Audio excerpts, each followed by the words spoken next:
자, 포트의 참견으로 여러분의 사연과 포트 점검을 의뢰를 해주시면 전문가분들께서 포트의 참견을 통해서 부자 포트로 대변신을 시켜드리겠습니다.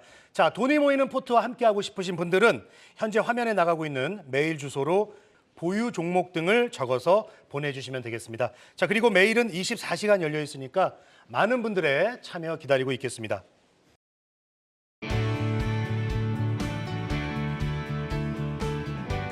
안녕하세요. 투데이 안경 코리아 마켓 박건입니다. 안녕하세요. 박수진입니다. 네, 오늘 하루도 고생 많으셨습니다.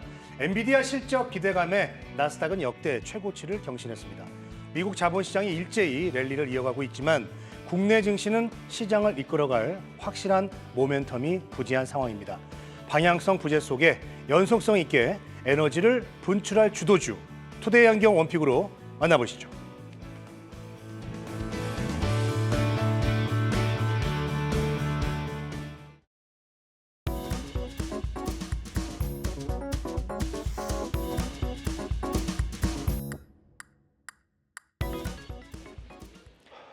오늘 투데이 안경 원픽은 실적 눈높이 올라가는 반도체 화장품 지금 담을까입니다. 코스피 상장사들의 1분기 영업이익이 전년 대비 80% 이상 증가했고 순이익은 2배에 육박한 것으로 나타났습니다. 삼성전자와 SK하이닉스의 어닝 서프라이즈를 중심으로 반도체 효과가 컸다는 분석인데요. 엔비디아의 실적 발표를 앞두고 나스닥은 최고치를 경신했습니다. 국내 반도체주는 눈치 보기로 종목별로 차별화 흐름이 나타났습니다.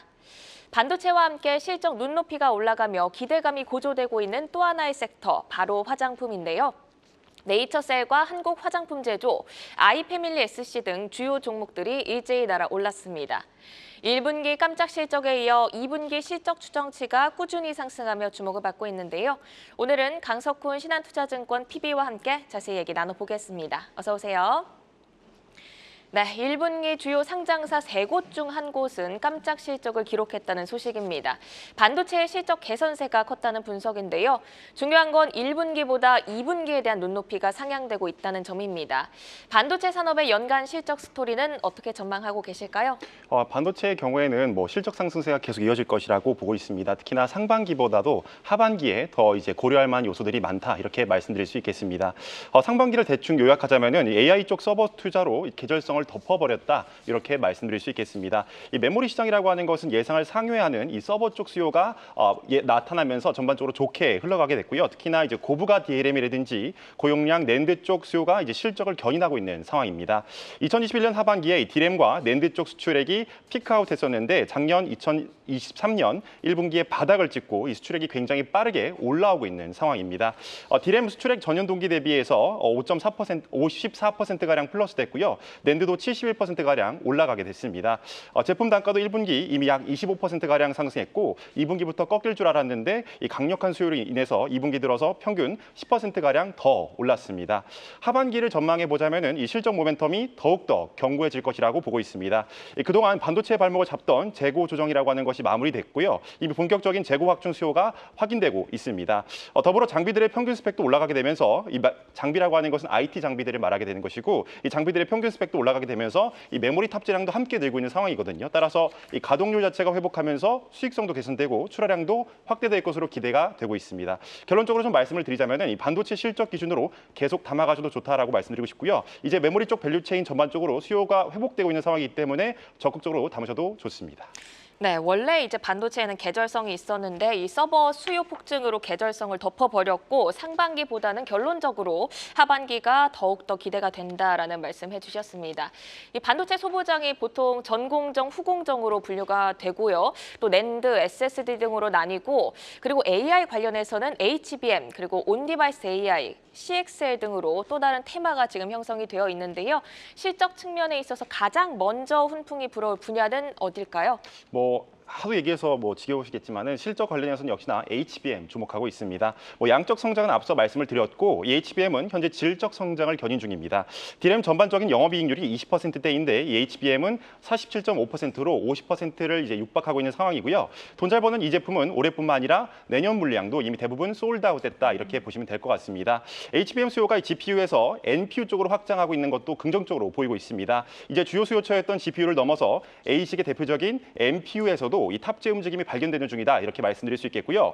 이 코어스 패키징 캐파가 늘어나면서 병목이 해결되고 있는 상황이거든요. 따라서 HBM의 수요는 앞으로도 계속 늘어날 수밖에 없다 이렇게 생각이 듭니다. 또 공급 과잉에 대한 우려도 조금씩 나오고 있지만은 사실상 기우이다 이렇게 말씀드리고 싶은 부분이 뭐냐면은 여러 빅테크 업체들이 캐펙스라고 하는 것을 계속 늘리고 있습니다. 엔비디아 입장에서는 뭐 차세대 제품이라고 할 수 있는 H200이라고 하는 것도 대표적으로 이제 내놓고 있고요. 연말에는 이제 블랙웰이라는 제품도 출시할 것이 남아있기 때문에 크게 우려할 이유가 딱히 없다라고 보고 있습니다.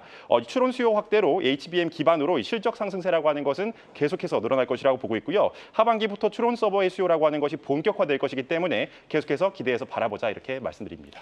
네, 다양한 분야 중에 양적 성장뿐 아니라 질적으로도 성장하고 있는 HBM의 강한 모멘텀 짚어주셨습니다. 그리고 엔비디아의 실적 발표를 앞두고 이제 기대감이 고조가 되고 있지만 오늘 국내 반도체주 전반적으로 눈치 보기 흐름으로 종목별 차별화가 진행이 됐는데요.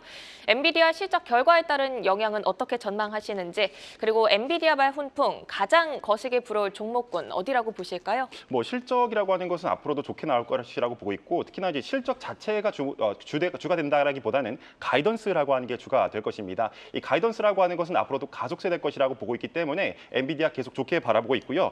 결과적으로 뭐 작년에도 세론이 나올 것이다 이렇게 얘기했지만은 앞으로도 잘 올랐던 것처럼, 지난해도 잘 올랐던 것처럼 앞으로도 좀 잘 오를 것이다 이렇게 보고 있습니다. 특히나 주목할 만한 종목군을 물어보셨는데 앞에서 말씀드렸던 HBM 밸류체인 중에서도 이 세정 장비 쪽을 좀 바라보고 있게 됩니다. 엔비디아 퀄 테스트 통과 여부가 지금에 있어서는 굉장히 중요하거든요. 따라서 이 세정 장비라고 하는 것은 HBM 기술 경쟁이라고 하는 것 자체가 굉장히 격화되고 있는 상황 속에서 중요하다 이렇게 말씀드리고 싶습니다. 현재 HBM3에서 이 3E로 넘어가는 단계입니다. 공정 모든 단계에서 고도화가 필요한 상황이고요. 삼성전자, SK하이닉스, 마이크론 모두 이 캐파라고 하는 것을 굉장히 공격적으로 늘리고 있는 상황입니다. HBM3의 수율이 70%인데 3E로 가면서 수율이 더 뚝 떨어질 것이거든요. 그래서 이런 것들을 높이기 위한 고도화 과정이라고 하는 것을 세정 장비 쪽에서 찾을 것이다 이렇게 보고 있고, 세정 장비라고 하는 것은 이 HBM이라고 하는 것이 D램의 구멍, 즉 TSV라고 하는 것을 뚫어서 적층하는 제품이기 때문에 이 구멍 자체의 파티클, 즉 작은 먼지들이 사라지는 것이 굉장히 중요합니다. 따라서 세정 장비를 담당하고 있는 제우스, LTC, 코미코 계속해서 바라봐도 좋을 것 같습니다. 네, HBM 밸류체인 중에 고도화에 좀 영향을 주는 세정 장비 쪽 가장 좋게 바라봐 주셨습니다. 이어서 반도체와 함께 실적 눈높이가 올라가면서 주목받는 화장품주 살펴보겠습니다. 수출 지역 다변화와 인디 브랜드 성장세에 힘입어서 연간 화장품 수출 기록이 계속해서 경신될 것으로 전망이 되고 있습니다.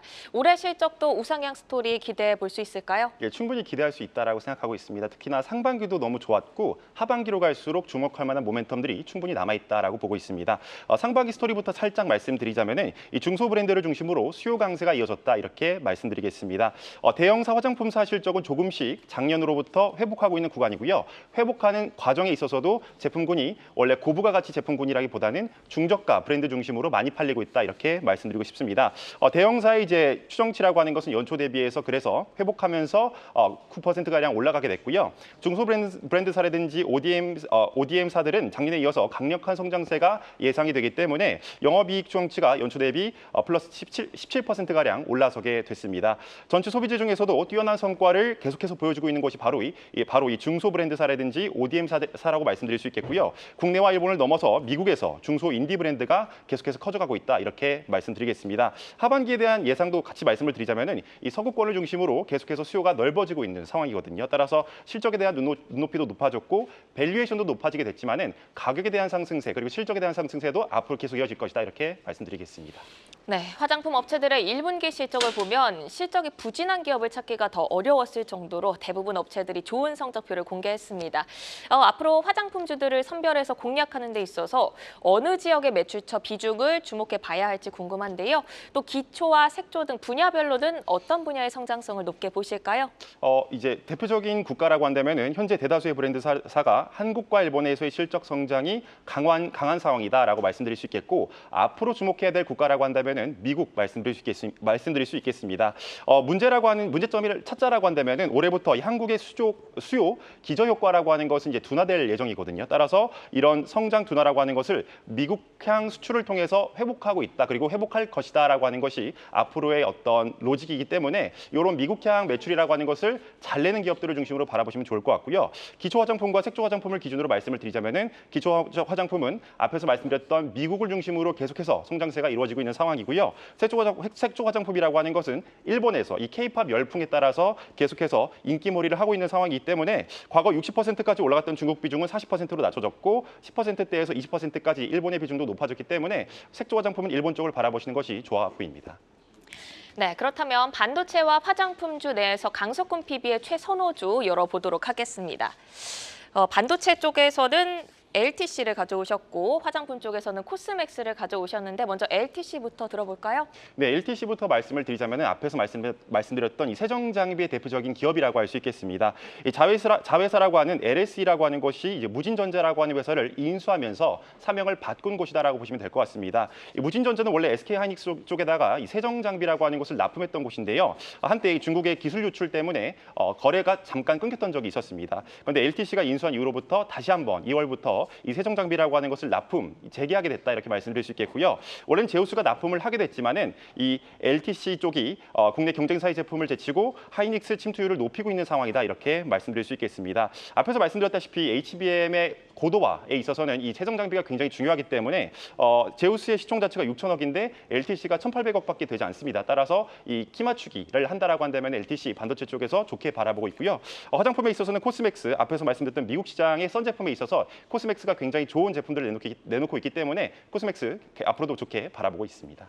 네, 저희가 화장품주에 대해서도 짚어봤었는데 저번에 실리콘2를 원픽으로 가져오셨습니다. 실적 발표 전에 원픽으로 가져오셨었는데 지금 수익률이 굉장하거든요. AS 측면에서 한 번 더 짚어주실까요? 앞으로도 사실 실리콘2라고 하는 기업 자체는 좋아질 수밖에 없는데 다만 가격이 최근에 많이 올랐기 때문에 차선호주라고 말씀드릴 수 있겠지만은 앞으로는 지금 코스맥스라든지 뭐 여러 가지 ODM 업체들을 중심으로 바라보시는 것이 좀 좋아 보인다 이렇게 정리하겠습니다. 네, 이렇게 투데이 안경 원픽, 오늘 강석훈 PB의 원픽, LTC와 코스맥스까지 살펴봤습니다. 눈높이가 상향되는 종목들 잘 선별해 나가시길 바랍니다.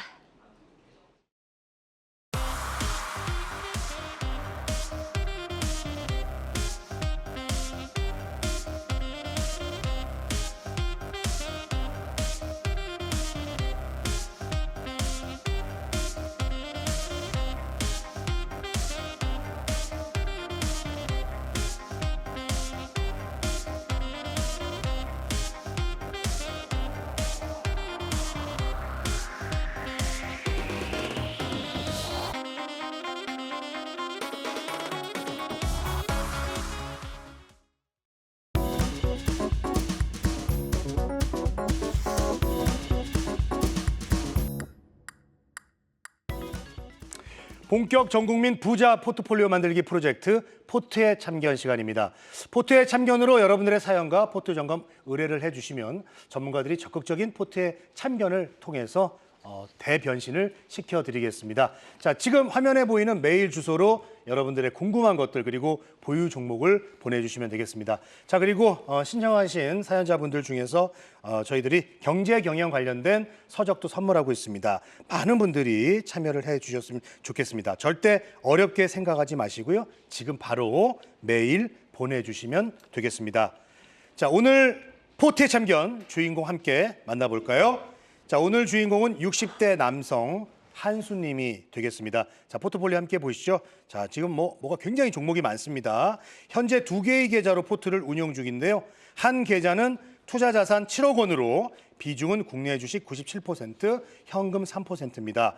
SK하이닉스, 삼성전기, LG엔솔, 그리고 포스코홀딩스 등 총 20종목으로 구성되어 있습니다. 그리고 다른 한 계좌를 보면요. 투자자산 13억 원이고요. 국내 주식 67%, 그리고 펀드 10%, 코인 10%, 비상장 3%, 채권 2%, 현금 3% 비중으로 다양한 자산에 투자를 하고 계십니다. 자, 주식은 한솔케미칼, 그리고 네이버, LG화학, 펄어비스 등 총 10개 종목을 보유하고 있습니다. 네, 오늘 한수님의 포트를 함께 분석하고 정비해 주실 두 분입니다. 장시영 유한타증권 압구정지점 차장, 한중현 와우넷 파트너 함께합니다. 어서 오세요. 네, 오늘 역대급 사연이다라는 댓글이 지금 올라오고 있는데 두 계좌에 총 30개의 종목을 보유하고 계십니다. 중복된 종목들도 있는데 특히 2차 전지주에 집중된 투자가 조금 수익률을 끌어내리고 있는 상황입니다. 이 포트에 대해서 두 전문가는 어떻게 평가하실지 점수부터 공개하겠습니다. 네, 장시영 차장이 50점, 한중현 파트너가 60점으로 한중현 파트너가 평소보다 조금 후하다는 생각이 드는데요. 60점의 이유 들어볼까요? 일단은 말씀드리기 이전에 진짜 그 말씀하신 것처럼 이제 역대급 사연이신 것 같아요. 그러니까 유동 자산만 20억을 들고 계시다는 거는 정말 그 20억이 다 아마 금융 자산이 아니시라면 부동산 뭐 50억, 100억 정도 갖고 계신 분일 수도 있는데 그런 분이 좀 어떻게 보면 신선 노름 하시는 건가? 그러다가 이제 방송에 나오신 건가? 좀 이런 생각도 좀 들고요. 어쨌든 이제 포트폴리오 자체를 좀 평가할 건 아닌 것 같습니다. 그러니까 이분의 성향부터 한번 하나하나 좀 파악을 해봐야 될 것 같은데 그래서 사실 저는 오늘 점수를 적기 싫었어요. 아예 그냥 점수 없이 이분에 대해서 한번 이분 자체를 한번 분석을 해보고 싶었는데 그래도 방송 포맷이 있다 보니까 일단 60점, 그러니까 50점에서 한 뉴트럴 50점에서 조금 더 드린 60점을 드렸습니다.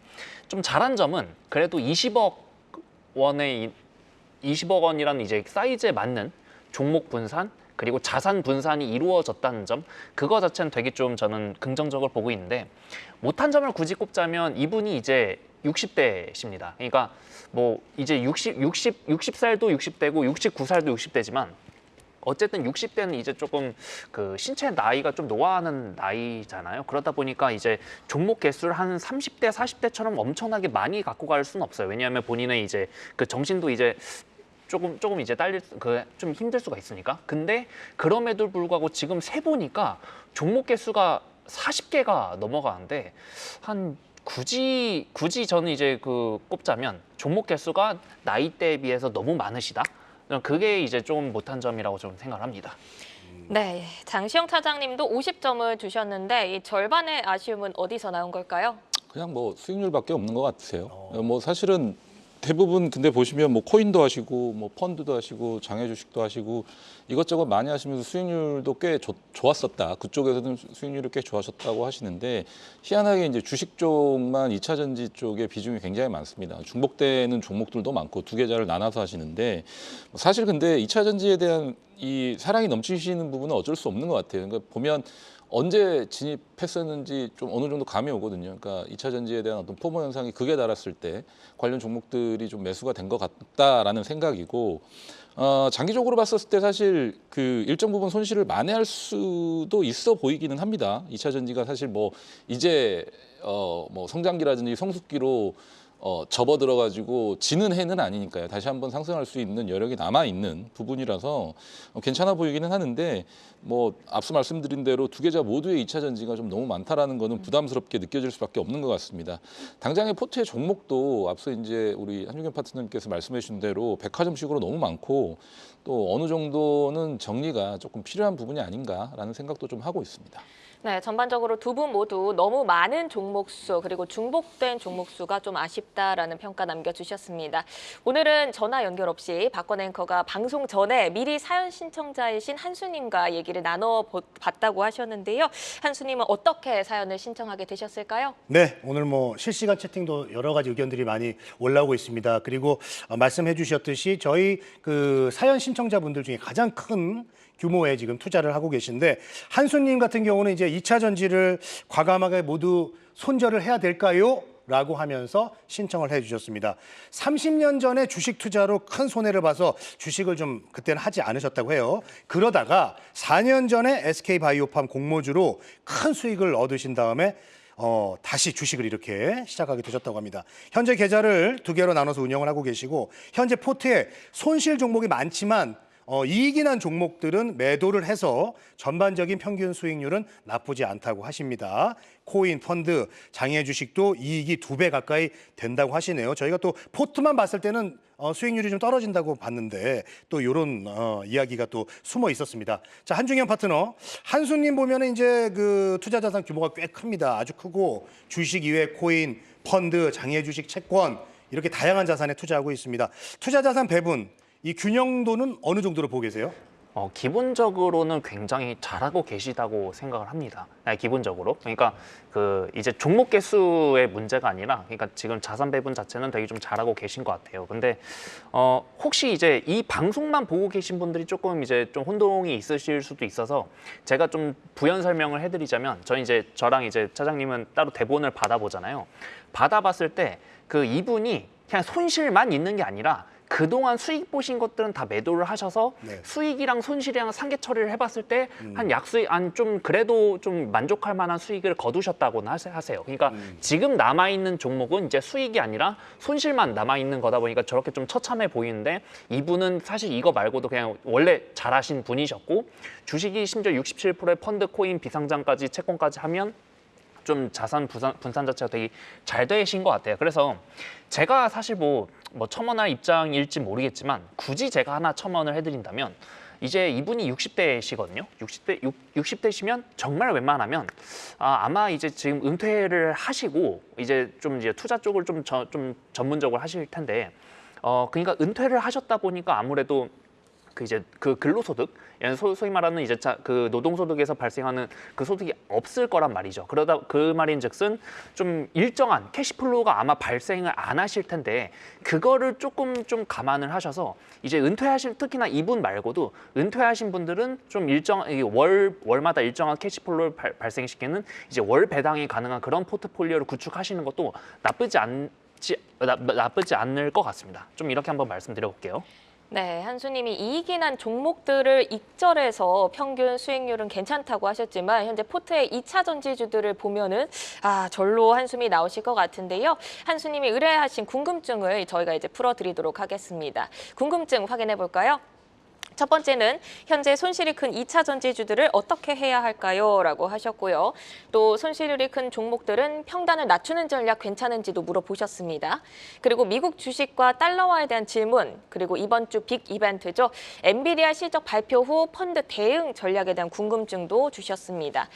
한수님이 2차 전지를 과감하게 모두 손절해야 할까요? 라고 사연을 신청해 주신 만큼 역시 첫 번째 질문은 2차 전지입니다. 2차 전지를 손절해야 할지 버텨야 할지, 손절을 해야 한다면 그 이후에 계좌 복구는 어떻게 해야 할까요? 라고 하셨는데요. 이번에는 차장님께 들어볼까요? 저는 개인적으로 손절 구간은 좀 지났다고 생각하거든요. 네. 그러니까 이게 그러니까 다만 이제 중복되는 종목의 비중은 좀 줄이실 필요가 있을 것 같은데, 당장에 얼마 전에 2차 전지가 조금 많이 하락을 했을 때 사가지고 조금 더 하락을 해가지고 손절을 고민하시고 계신다고 하시면 잠깐 손절을 했다가 다시 한번 보시라고 말씀드리겠지만, 수익률 자체가 사실은 30%를 넘어가서 마이너스 30%를 넘어가서 40% 반토막 이상 난 종목들도 있기 때문에 이게 지금 손절을 해가지고 다른 종목으로 바꾸기에는 시장의 어떤 분위기라든지 또는 종목이라든지 섹터군도 시기상으로도 조금은 애매한 상황인 것 같고, 당장에는 2차 전지의 봄이 오기를 다시 한번 기다려 보시는 게 어떨까 좀 생각을 합니다. 앞서 말씀드린 대로 2차 전지 관련 전기차 시장도 그렇고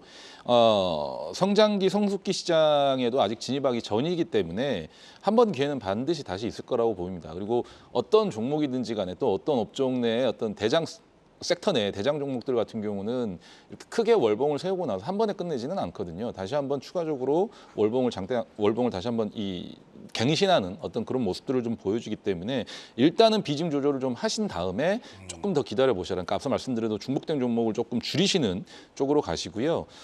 그리고 나서 다른 종목을 보신다면 다음 달이면 이제 2분기가 끝나고 또 바로 실적 시즌에 또 들어갑니다. 그럼 단기적으로 실적으로 갈 수 있는 종목들에 대한 어떤 매매 관점으로 좀 접근을 해보시면 좋을 것 같은데, 이를테면 화장품이라든지 반도체 일부 종목들도 괜찮을 것 같고요. 그리고 최근에 화학주들도 바닥에서 좀 꿈틀거리고 있습니다. 그래서 관심 가져볼 필요가 있어 보이고요.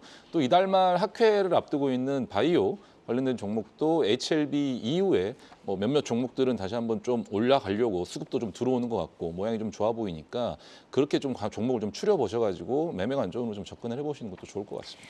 네, 2차 전지주가 손절 구간은 이미 지났고 중복된 종목들을 좀 비중을 축소하자라는 것을 고려해보자라는 말씀 주셨습니다. 2차 전지주의 기회를 다시 기다려보자라는 말씀이셨고 단기적으로는 실적 위주의 종목군들 관심을 가져보자라는 말씀 남겨주셨습니다. 그리고 2차 전지뿐 아니라 엔터주나 네이버 같은 손실률이 큰 종목은 10% 이상 급등할 때 절반 매도하고 하락할 때 재매수해서 평단을 낮춰라라는 의견을 들었는데 이런 전략도 유효할까요? 라고 하셨습니다. 이번에는 한중현 파트너께 질문을 드릴 텐데요. 이런 손실 종목들의 위 전략들이 적합할까요? 그러니까 그거를 일괄적으로 좀 빠지는 종목에 대해서 이제 급등시 매도하고 밑에서 다시 물타고 좀 이런 관점 자체는 저는 안 좋다고 봅니다. 그러니까 기본적으로 트레이딩이랑 인베스팅이랑 좀 관점 자체를 달리 가져가셔야 되는데 만약에 이제 내가 트레이딩을 하다가 좀 물렸다면 방금 여쭤보신 그런 방법론이 좀 의미가 있을 수도 있어요. 근데 인베스팅 관점으로 본다면 이제 결국 이제 손절 라인을 잡는 거는 이 가격의 기준이 아니라 내 아이디어가 훼손이 됐는지 그 기준일 거거든요. 그렇게 봤을 때 지금 이미 뭐 엔터나 뭐 이런 말씀하신 엔터 쪽이나 이런 쪽들은 좀 비즈니스 모델 자체는 좀 괜찮을지언정 멀티플이 과거에 비해서 좀 많이 부여를 받기 힘든 구간이다 보니까 그리고 그 구간까지 언제 갈지 모르다 보니까 그래서 지금은 평단을 낮추시면 오히려 거기서 이제 그 비중만 좀 높아지시고 거기서 더 물리실 가능성이 되게 크기 때문에 이거는 이제 산업별로 개별적으로 좀 한번 살펴보시는 게 좋겠으나 어쨌든 엔터나 뭐 네이버 같은 이런 플랫폼 기업들에 대해서는 섣부른 뭐 물타기는 저는 좀 반대를 하고 싶습니다. 자, 그리고 계속해서 좀 질문을 드릴게요. 이 한수님이 신규 매수 시 한국 주식과 미국 주식 중에 어떤 쪽에 좀 비중을 두는 게 좋을까요? 라는 질문을 주셨습니다. 자, 한수님의 포트 보면 현재 미국 주식은 없는 상황인데요. 물론 아까 장시영 차장께서 비중을 줄이는 게 좋다고 얘기는 하셨지만 그래도 신규 매수를 한다면은 미국 주식 쪽을 좀 매수하는 거는 또 어떻게 보십니까? 지금 국장 제외 글로벌 증시 대부분이 신고가입니다. 그러면 우리 한수님이 2차 전지 사셨을 때 그 포모 현상이 극에 달했을 때 2차 전지를 매수하셔가지고 지금 수익률이 매우 좋지 않잖아요. 안 좋지 그러니까 수익률이 좀 나쁘지 않습니까? 네네. 그렇다고 하면 미국 시장도 지금 뭐 신고가를 계속 갱신하고 있는 가운데 사실 지금 미국 시장의 종목을 건드리는 거는 조금은 너무 또 포모 현상에 또 동참해가지고 급하게 또 매수를 하게 되는 경우가 될 수가 있거든요. 조금이라도 조정이 나오면 사실 종목별로는 10% 20% 또 금방 물리게 될 수 있는 상황이기 때문에 미국 시장의 어떤 주식을 좀 고른다 하시더라도 조정이 좀 나왔었을 때 또는 뭐 지금 이제 미국 시장도 1분기 실적 시즌이 거의 끝나가죠. 엔비디아가 뭐 이제 실적 발표가 남아있기 때문에 그 부분 끝나고 나서 어느 정도 기간 조정이 있을 때 그때 매수를 하셔야지 지금 당장의 미국 시장을 보는 거는 조금은 늦은 감이 있지 않나 싶은 것 같고 만약 글로벌 시장하고 우리 시장이 키 맞추기를 한다고 하면 국장의 오히려 상승 여력이 조금 더 남아있지 않을까라는 생각을 좀 해요. 희한하게 국내 코스피랑 코스닥만 마이너스 수익률을 좀 기록을 하고 있으니까 지금은 오히려 국장에 있는 종목들 중에 뭐 조금 더 집중을 해보시는 게 어떨까, 수익률적으로는 어떨까 싶은 생각을 조금 해봅니다. 네. 자, 수익률적으로 볼 때는 국장 쪽에 좀 더 관심을 갖는 게 낫다라는 의견을 주셨고요. 또 계속해서 질문을 좀 들어드리겠습니다. 자, 한수님이 이 달러 환율이 1,500원까지 이제 갈 거라고 좀 보고 달러화도 지금 보유를 하고 있다고 하시는데 달러화 전망은 어떤가요? 라는 질문을 주셨습니다. 자, 한중현 파트너, 이 달러화 흐름 어떻게 보시는지 좀 추이를 더 지켜봐야 될까요? 근데 항상 그랬던 것 같아요. 그러니까 달러가 한 1,200원 넘어가면 이제 1,300원 간다. 1,300원 넘어가면 이제 1,400원, 1,500원 갔다. 그리고 1,300원 후반 되면 이제 뭐 2,000원 간다 하면서 갑자기 종말론이 막 이제 좀 붐을 일으키기 시작하죠. 근데 뭐 그렇게 대한민국이 사실 그렇게 호락호락한 나라는 아니고요.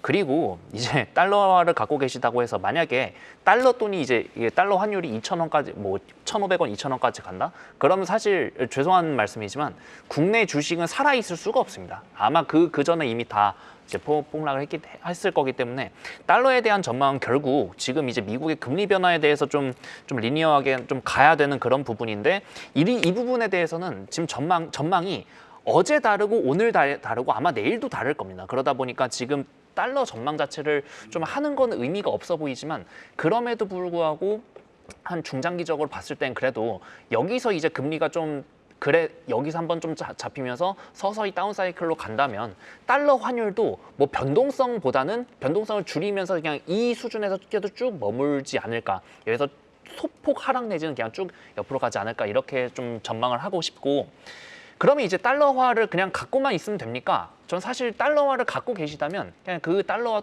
돈으로 차라리 좀 미국 주식이나 이런 그 해외 자산까지 한번 투자를 해보시는 것도 충분히 고려를 해볼 것 같아요. 근데 제가 아까도 말씀드렸지만 이분은 아마 이제 은퇴를 하셨을 테니까 월배당을 통해서 이제 현금 흐름을 좀 창출을 하셔야 되는데 그렇게 봤을 때 이제 미국에 상장되어 있는 ETF들 중에서도 이제 월배당이 좀 세게 나오는 그런 종목들이 되게 많거든요. 그런 종목들 위주로 포트폴리오를 좀 더 좀 개선을 시키는 것도 충분히 좋은 방법이라고 생각을 합니다.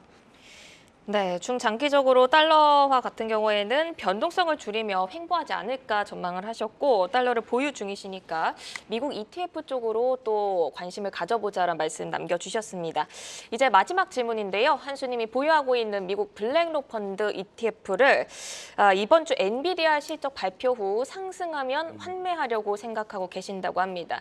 이 환매 시점으로 적당할까요? 라고 질문을 주셨는데 이 엔비디아 실적이 이번 주 그 빅 이벤트죠. 글로벌 금융시장의 최대 관심사입니다.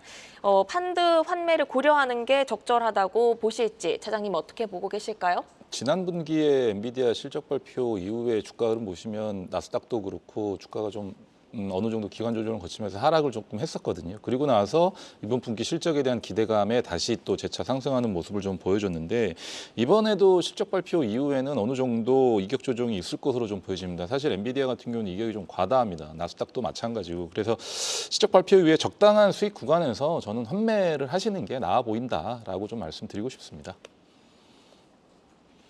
네, 여기 이 포트 종목 중에 반도체 종목들이 굉장히 많습니다. 그러면 우리나라 국내 반도체주에는 어떤 영향을 줄 수 있을까요? 엔비디아 실적 발표 후에. 실적 발표 후에 사실은 국내 반도체 주식들이 이미 실적 발표를 한 상황이기 때문에 사실 그렇게 크게 영향은 없을 것 같아요. 만약에 엔비디아가 실적 발표 후에 뭐 실적 발표도 실적 발표지만 이후에 IR 하면서 어떤 내용, 그러니까 인베스터 데이에 어떤 내용을 얘기하는지가 굉장히 더 중요할 것 같아요. 만약에 HBM이라든지 이쪽 관련해 가지고 훨씬 더 전망치를 좀 좋게 보면서 좀 더 많은 어떤 내용들을 얘기를 한다고 하면 국내 반도체 업종 내 종목들에 대한 수혜가 더 있을 것으로 좀 기대를 하고 있습니다. 네, 알겠습니다. 이렇게 현수님이 직접 의뢰하신 궁금증까지 저희가 해소를 해드렸는데요. 이어서 두 분의 적극적인 포트의 참견 들어보겠습니다. 먼저 한중현 파트너의 참견부터 들어볼까요? 저는 그 의견을 참견 불가라고 했습니다. 일단은 종목 개수가 너무너무 많으셔서 그 종목들 하나하나 다 나열하는 게 좀 의미가 없어 보이니까 그래서 좀 참견 자체는 불가 그리고 최종 참견은 일단 종목 개수부터 줄이는 게 어떨까 좀 이렇게 한번 말씀드려보고 싶고 그 이제 차장님께서도 계속 말씀해 주셨지만 이분이 종목 개수는 많은데 정작 섹터의 개수는 그렇게 많지가 않아요. 거의 IT나 2차 전지 여기 두 개에만 거의 집중이 돼 있거든요. 그렇다 보면 그렇게 된다면 차라리 그 이제 IT 쪽 종목 내지는 2차적인 종목들도 종목 개수를 줄인 다음에 아예 ETF 쪽으로 가시는 것도 하나의 방법일 수 있어요. 가장 대표적인 게 혹시 그 제가 이제 이거는 대본엔 준비를 해드리지 않았지만 혹시 CG 띄워주실 수 있으시면 좀 부탁드리는데 그 코덱스 미국 반도체라는 이제 ETF가 하나 있습니다. 그 코드 종목 코드가 ETF 코드가 390390이거든요. 좀 쉽습니다. 이게 이제 그 우리 국내에 상장된 ETF 중에서도 소위 말하는 미국의 좀 빅테크 기업들이 아니라 IT 하드웨어죠. 네 맞습니다. 저겁니다. 저거를 조금 적립식으로 매수를 하시는 것도 굳이 이제 국내 IT 종목 이것저것 좀 잡다하게 많이 사시는 것보다는 저거를 꾸준하게 매수를 해나가시는 것도 꽤 하나의 좀 좋은 방법이지 않을까 좀 이렇게 말씀드리고 싶고 ETF 말씀드리는 김에 하나 더 말씀드리자면 이분 이제 해외 자산까지도 한번 좀 염두에 두고 계신 그런 분이시니까 뭐 SPY나 QQQ나 아니면 여기서 하나 더 나아간다면 SCHD라는 소위 말하는 슈드라는 그런 이제 월배당까지 좀 누릴 수 있는 그런 ETF들까지 좀 건드셔서 해외 자산의 비중 자체를 30에서 한 40%까지 늘리시는 것도 그리고 국내 자산은 지금 한 80% 돼 있는 국내 자산을 한 50% 이하로 줄이시는 것도 충분히 괜찮은 방법이라고 저는 생각을 합니다. 네, 알겠습니다. 우리 한중현 파트너는 일단 참견 불가라고 얘기를 해주시면서 일단은 종목부터 좀 줄이는 게 좋다라고 얘기를 해주셨고요. 또 이 코덱스 반도체 ETF 쪽. 근데 이 실시간 채팅에서 오늘 우리 참여해주시는 우리 시청자 여러분들도 ETF를 하는 게 더 나을 것 같아요라는 의견 생각보다 많았습니다. 자, 그러면 장시영 차장 포트의 참견도 들어보도록 하겠습니다. 지금은 기다려야 할 때. 자, 이렇게 한 줄 정리를 해 주셨거든요. 비중 축소와 보유 의견 많이 주셨네요.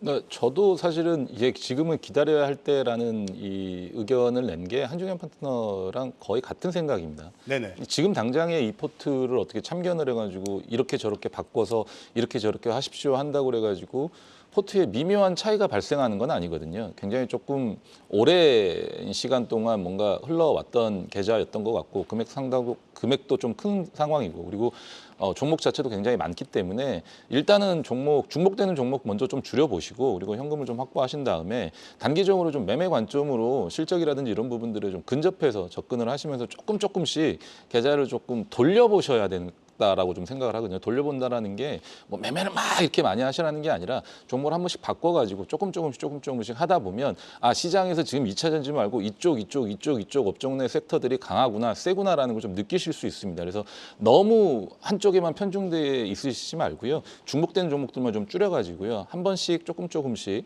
좀 던져보시는 그러니까 그 종목에 조금씩 매수를 하셔가지고 감을 좀 잡아가시는 부분도 좀 생각을 하시고 2차 전지 관련된 종목들은 뭐 당장에는 사실은 아주 뭐 이렇게 잡주스러운 종목들은 없습니다. 다 2차 전지 좋았었을 때 이 시장에서 조금 주목받았던 종목들이기 때문에 그 종목들은 조금 더 시간을 가지시고 인내하시고 기다리셔가지고요.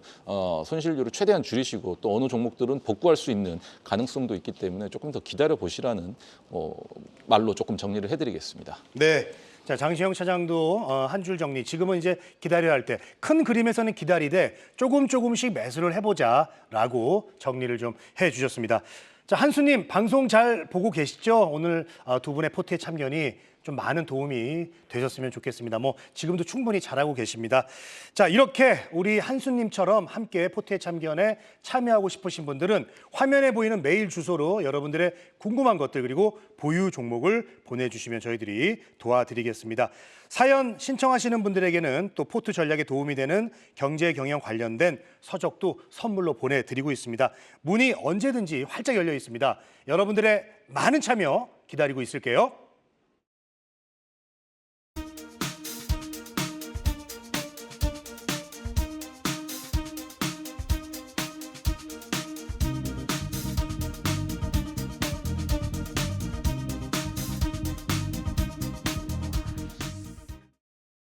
마감 4시부터 6시까지 진행되는 시간의 투자리그, 시간의 거래 동향을 만나보는 이 시간의 단일가 시간입니다. 정기장 마감 후 오후 4시부터 6시까지 10분 단위로 시간의 단일가 거래가 이뤄지는데요. 시간의 주요 등락률 함께 살펴보도록 하겠습니다. 먼저 이 시간의 단일가 코스피 상승률부터 짚어보도록 하겠습니다. 오늘 정규장에서 화장품 테마가 강했던 만큼 시간외에서도 강세를 이어가고 있는데요. 현재 에이블 CNC 같은 경우는 상한가에 바로 직행해 있습니다. 또 화면에 보이진 않지만 관련주들도 오름세 보이고 있고요. 이 밖에 TBH 글로벌이 7%대 오름세, 우리 코오롱 EMP 좀 짚어보도록 하죠. 3%대 상승세를 가져가고 있는데요. 거래량이 17만 주 넘게 실리는 점 체크해 보시면 좋을 것 같습니다. 현재 8,680원 선 지나가고 있습니다. 이어서 시간의 단일가 코스닥 상승률도 함께 짚어보도록 하겠습니다. 상승률 상위 단에서는 어떤 종목이 본느 정도가 5%대 상승을 가져가고 있는데요. 대표적 화장품주죠. 본느가 정규장에 이어서 시간 외에서도 치고 올라오고 있습니다. 이 시각 현재 4,195원 선, 4,200원을 향해 열심히 달려가고 있고요. 원익이 현재 5,400원대에서 거래되고 있습니다. 20만 주 넘게 거래량 실리는 점 한번 체크해 보시면 좋을 것 같습니다. 그럼 이 시간의 단일가 코스피 하락률 상위단에는 어떤 종목들이 이름을 올렸을지 함께 확인해 보도록 하겠습니다. 현재 하이스틸이 가장 강하게 밀리고 있네요. 4,150원 선까지 밀린 모습이고요. 웅진싱크빅도 현재 거래량 좀 실리면서 2%가량 밀리는 모습입니다. 금속주들이 조금 밀리는 모습이죠. 태양금속 우선주도 1%대 하락세를 가져가고요. 신송홀딩스도 1.4%가량 밀리면서 9,120원 선 지나가고 있습니다. 이 밖에 HD 현대바리솔루션이 상승률 상위단에 이름을 올렸습니다. 현재 16만 4,200원대에서 거래되고 있습니다. 그럼 이 시간에 단일가 코스닥 하락률도 짚어보도록 하겠습니다. 큐라클이 4%가량 밀리는 모습이고요. 상보 좀 짚어보도록 하죠. 상보가 가장 강한 거래량을 끌어오고 있습니다. 상보는 디스플레이, 광학 필름을 제조하는 업체인데요. 정규장에서 12% 급등세를 보인 만큼 시간에서 차익 실현이 나오는 모습입니다. 이렇게 시간에서 어떤 종목들이 움직이고 있는지 시황 살펴봤습니다. 이어서 시간의 단일가 특징주 탑5 통해서 더 자세히 짚어보도록 하겠습니다. 5위부터 확인해 보시죠. 5위에는 조금 전 확인한 상보가 이름을 올렸습니다. 정규장 급등 후 시간에서 거래량 실리면서 움직이고 있는데요. 상보 같은 경우에는 향후 방향성을 좀 어떻게 잡아가는 게 좋을까요? 상보의 경우에는 그래핀 초전도체로 인해서 작년 하반기 주가라고 하는 것이 크게 급등락했던 경험들이 있습니다.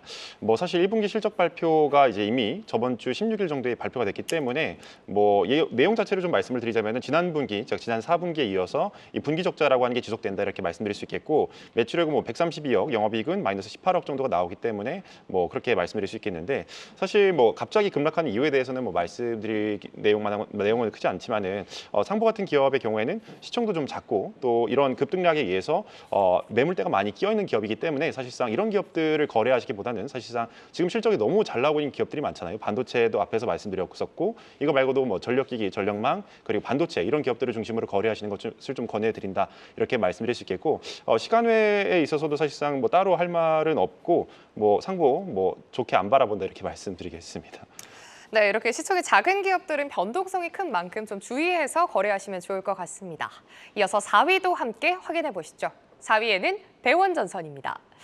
최근 구리 가격이 사상 최고치를 경신하면서 같이 상승 가도를 달린 전선 섹터의 대표 주자입니다. 오늘 정규장에서는 차익 실현이 나오더니 시간에서는 빨간불 켜고 있습니다. 이어서 3위도 함께 확인해 보시죠. 4위에는 코오롱 EMP입니다. 코오롱 EMP는 엔지니어링 플라스틱 소재 전문 업체로 현재 거래량이 12만 주를 가뿐하게 돌파했습니다. 4% 넘게 상승하면서 정규장의 하락분을 훌쩍 넘겼습니다. 이어서 2위도 함께 확인합니다. 2위에는 본느가 이름을 올렸습니다. 현재 시간에서도 오늘장의 주인공이었던 화장푸주들이 들썩이고 있습니다. 추가 상승 여력이 앞으로 좀 충분하다고 보고 접근해도 좋을까요? 네, 충분히 있다라고 보고 있습니다. 앞에서 말씀드렸듯이 이런 실적이 잘 나오는 기업들을 사야죠. 그래서 1분기 영업이익이라고 하는 것을 말씀드리자면은 역대 가장 높다라고 말씀드릴 수 있겠고 저는 동기 대비해서 868.9%라고 해서 8배가량 더 나왔습니다. 그래서 역대 최대 실적을 찍을 것이다, 올해 찍을 것이다 이렇게 얘기가 나오고 있고 사실 사업성을 말씀드리자면은 국내 화장품 위탁 생산 업체라고 말씀드릴 수 있겠습니다. ODM이라고 부르게 되죠. 이 미국 쪽의 모멘텀이라고 하는 것이 하반기에 기대된다 이렇게 말씀을 드렸는데 인디뷰티 브랜드라고 하는 것을 좀 담당한다 이렇게 말씀드릴 수 있겠습니다. 또 이와 함께 왓슨, 세포라 등 해외 유명 화장품 유통 브랜드의 PB 브랜드를 이쪽이 담당하고 있고 스틸라, 로락 등 미국 유명 화장품 브랜드의 ODM을 이쪽이 담당하기 때문에 사실상 미국에 있는 모멘텀을 흡수하기 너무나 좋은 상황이고요. 이미 그런 것들을 보여주는 기업이기 때문에 사실상 화장품주에서는 본느 같은 기업은 너무나 매력적인 기업이죠. 그래서 서구 쪽 매출이 실적 상승세를 끌어갈 과정 속에서 이 회복세를 보이는 대형 2사와 이 ODM 업체인 본느 계속해서 좋게 바라보고 있습니다. 네, 근거 있는 자신감으로 강하게 오르는 테마인 만큼 내일장에서도 움직임도 함께 확인해 보시면 좋을 것 같습니다. 그럼 1위도 함께 확인해 보시죠. 대망의 1위는 에이블 CNC입니다. 화장품 테마에서 수출 호조를 확인하면서 정규장에서 화장품 섹터가 강했습니다. 현재 에이블 CNC는 상한가에 진입해서 10,000원 돌파해 있습니다. 네, 이렇게 5위부터 1위까지 신한투자증권 강석훈 PB와 함께 얘기 나누었습니다. 말씀 고맙습니다.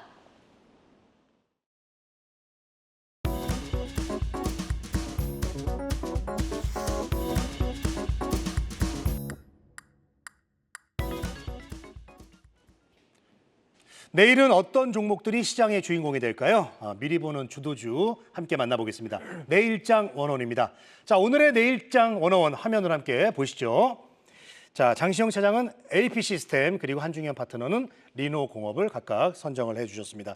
자, 장시영 차장의 내일장 원어원 AP 시스템 만나보도록 하겠습니다.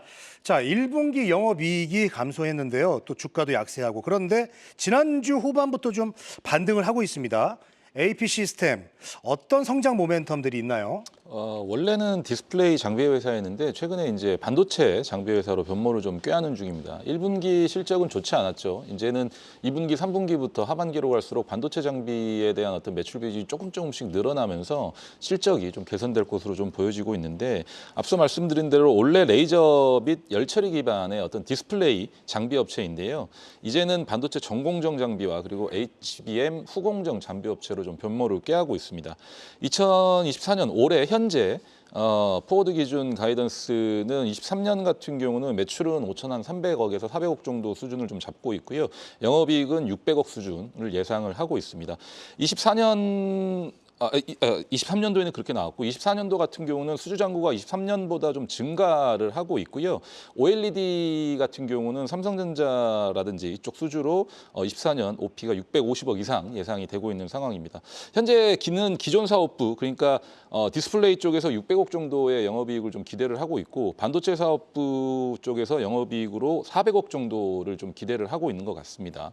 그래서 반도체 신규 장비 같은 경우는 RTP라고 고온저압 급속 열처리 장비가 조금 전공정 쪽에서 쓰여지게 될 것 같고요.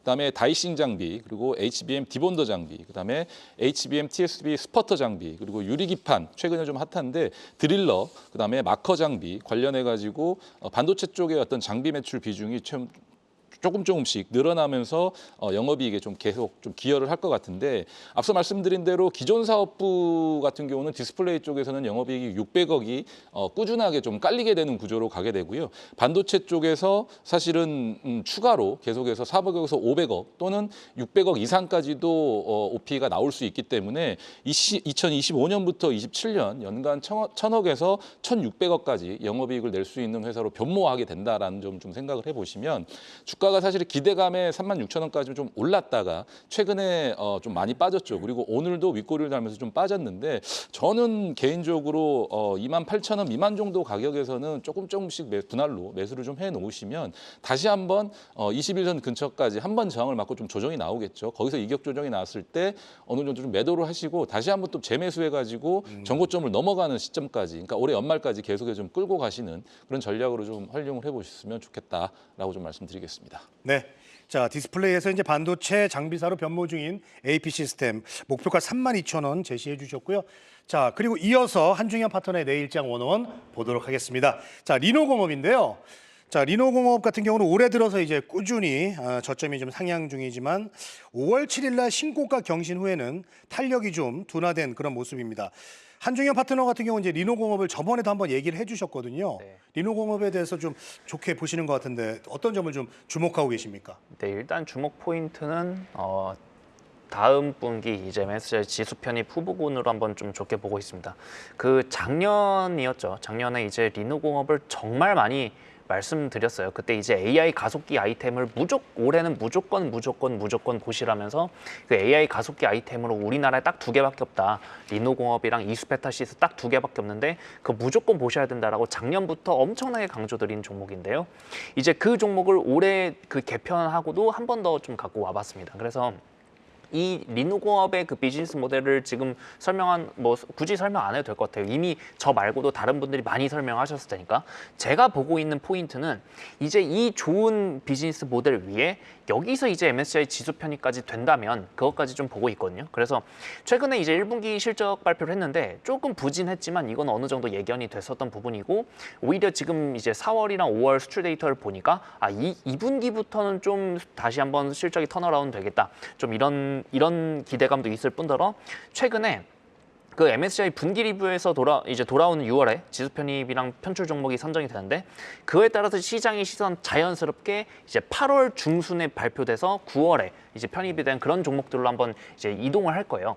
그렇게 봤을 때 지금 8월 중순에 MSCI 분기 리뷰에서 이제 그 편입으로 아주 유력한 종목이 이제 LS랑 LS 일렉트릭이고 그리고 편입 좀 관심군으로 볼 수 있는 게 이제 리노공업인데 리노공업을 그래서 좀 여기서 이제 패시브 펀드들의 수급까지 한번 같이 붙어주면 여기서 한 30만 원부터는 이제부터 좀 수급발로 시작이지 않을까. 지금 리노공업도 제가 지난주에 말씀드린 현대마린 솔루션처럼 결코 밸류에이션이 싼 기업은 아니지만 그럼에도 불구하고 기관 투자자들의 포모를 일으킬 일으킬 수 있는 그런 종목이기 때문에 오늘은 좀 더 길게 볼 수 있는 리노공업 한번 좀 제시를 해드려봤습니다. 네, 목표가랑 손절가도 좀 네, 들어볼까요? 목표가는 한 32만 원 그리고 손절가는 23만 원 각각 제시를 해드리도록 하겠습니다. 네, 목표가 32만 원, 손절가 23만 원 제시를 해주셨습니다. 자, 내일장 오너원 장시현 차장은 AP 시스템 그리고 한중현 파트너는 리노공업을 만나봤습니다. 자, 두 분 도움 말씀 고맙습니다. 글로벌 증시 브리핑 전해드립니다. 연일 고점을 높여오던 중화권 증시가 오늘은 숨고르기를 하는 모습이죠. 상해지수와 선전지수가 각각 0.4%, 0.7%의 조정을 받았고요. 항생지수가 그동안 좀 가파르게 올라온 만큼 오늘 조정의 폭이 깊습니다. 1.7% 하락하면서 19,300선은 지지하는 모습입니다. 미국이 대중 규제에 대한 갈등 수위를 점차 높여가는 가운데 러시아와 중국 간의 관계는 발전하고 있습니다. 블라디미르 푸틴 러시아 대통령이 시진핑 주석에게 바로 서한을 보낸 건데요. 앞으로도 국제 현안 의제에 관해 건설적이고 우호적인 대화를 계속하자며 양국의 관계 발전을 강조했습니다. 이렇게 러시아와의 관계는 깊어지지만 미국과의 관계는 얼어붙고 있습니다. 미국이 중국산 배터리에 대한 관세를 부과하면서 간밤 테슬라가 1% 넘게 급락했는데요. 이렇게 미국이 중국산 배터리 광물과 부품에까지 관세를 높게 책정하면서 한국 배터리 기업에 영향을 미칠 거란 우려가 높아지고 있습니다. 하지만 오늘 오전에 정부 차원에서 대비 태세 구축에 필요한 필요성을 말한 만큼 앞으로 잘 지켜보시면 좋을 것 같습니다. 이어서 유럽 증시 개장 상황도 전해드립니다. 닥스 지수가 약보합권으로 출발, 까크 지수도 0.5% 파란불 켜면서 출발했습니다. 잠시 뒤 유럽에서는 주요 경제 지표가 발표되네요. 3월 경상수지와 무역수지를 통해 유럽의 경기 동향까지 체크해 보시길 바랍니다. 지금까지 글로벌 증시 브리핑 이마연이었습니다. 방송 후에도 유튜브에 포트의 참견 검색하시면 다시 보실 수가 있습니다. 오늘도 함께해 주신 여러분 고맙습니다.